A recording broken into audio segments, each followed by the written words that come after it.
here's a preview of our latest Phlearn Pro tutorial, Beautiful Glowing Skin.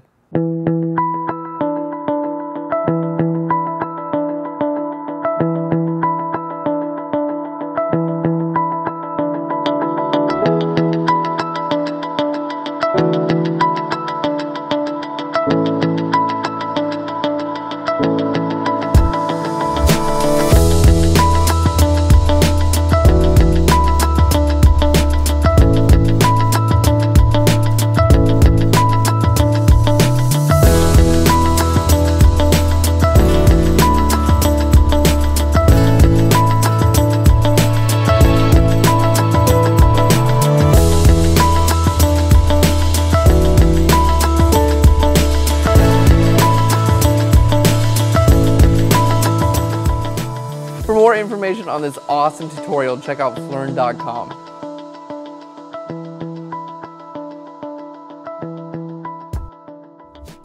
So now we're back at the studio.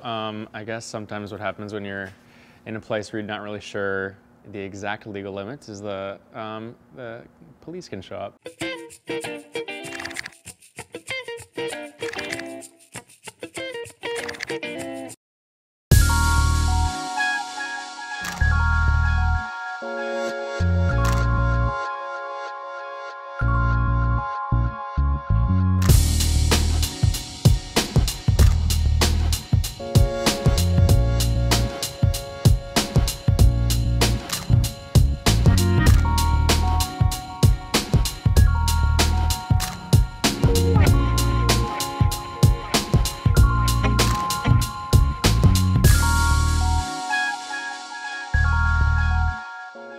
Usually I kind of, depending on usually like the experience or the person or like what kind of shoot I'm doing, I can adjust whether or not I give more direction or less direction.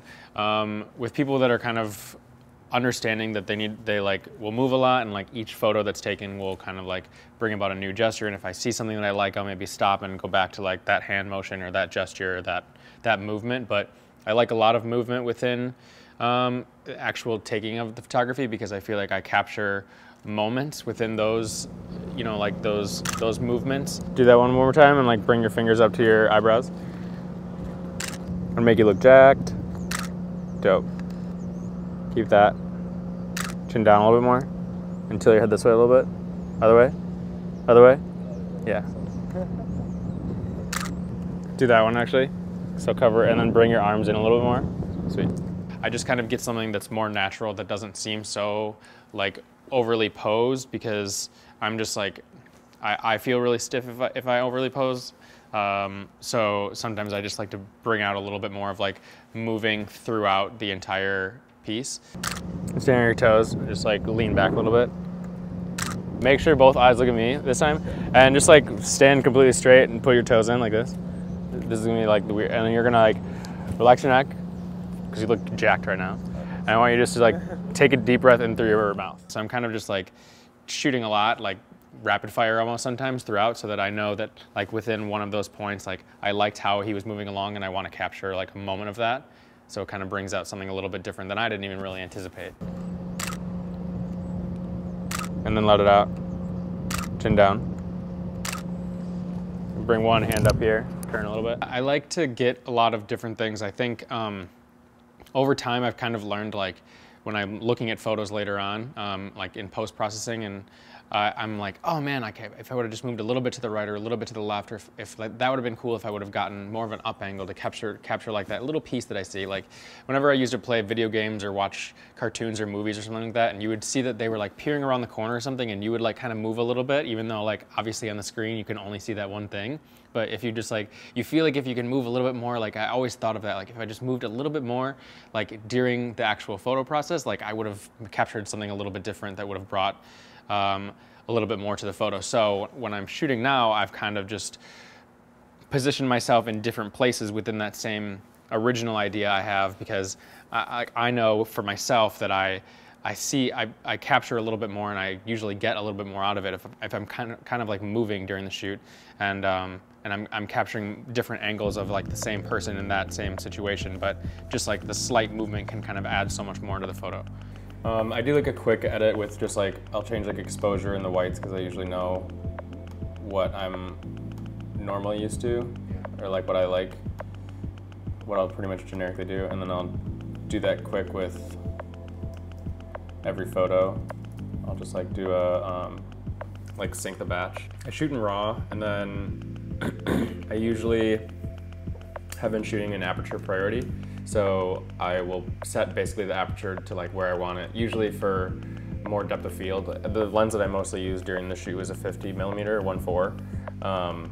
And then so for some of the closer up stuff, I used an 85. 85 is usually or for a while it was my go-to lens, but I've kind of, and they're both fixed obviously, so 85 is my go-to lens for a while because it has a really good depth of field, and it's just like, it's so massive, but the lighting is always like really good with it at 1.4 or 1.8, or just like anything like really wide open.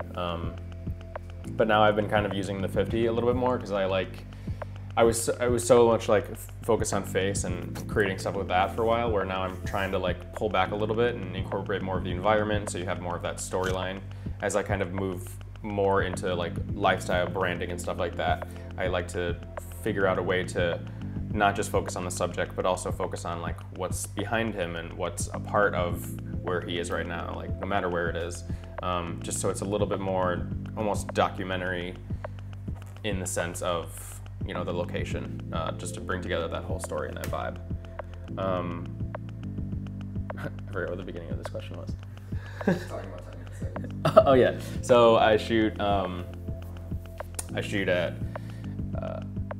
I usually stay like right around 3 or 4, and then like up to 5, 6 for the f-stop, and obviously in aperture priority it'll kind of do whatever with the shutter speed. So once the shutter, like obviously when the light's too low and it gets down, where like, obviously if it's like a 60th of a second, then the shutter's like starting to get too much movement and stuff like that. So I'll either crank up the ISO even more, or drop the aperture, or open up the aperture a little bit more. And then I do like exposure compensation down like 1 or 2 usually, just because I know I like dark images, and that's been more fun to play with lately. So, and obviously it's in RAW, so I have a little bit of leeway. Usually, like, I'm not super good at styling, so I will bring someone else on that usually like either has clothes, or if I have an idea, like basically like either take polls or some sort of inspiration from online and be like, I'm going for this, or like I want it to be all like whites. One shoot I did a while ago, it was actually my first test for Ford. I knew that I wanted like really natural stuff, like stuff with like lace, and the stylist that came, she actually lives in Nashville now, but she brought just like random pieces of fabric, and we're just like clipping it onto already put together like clothes and stuff like that. And we got really nice like movement and flow, which was awesome. For guys, I've kind of been trying to do a little bit more of like styling myself, but most of the agencies like basic stuff just to kind of show off like the body and the face, and it's not the focus unless you're doing like a big editorial. So unless I kind of want to do something a little bit more like that, or do something a little bit more stylized, then that's when I'll pull inspiration first and then get a stylist, and they'll pull a bunch of clothes from wherever, and then they can say like, they'll usually say like, oh, do you like this, or this is the outfit I'm doing for this, and I'll say like yes to some pieces and no to some pieces, and put some other stuff together. So it's usually like a collaborative effort, but I don't really focus on the clothes very much. I think bodies and faces are, beautiful, so if I could focus more on that, I'm pretty into that.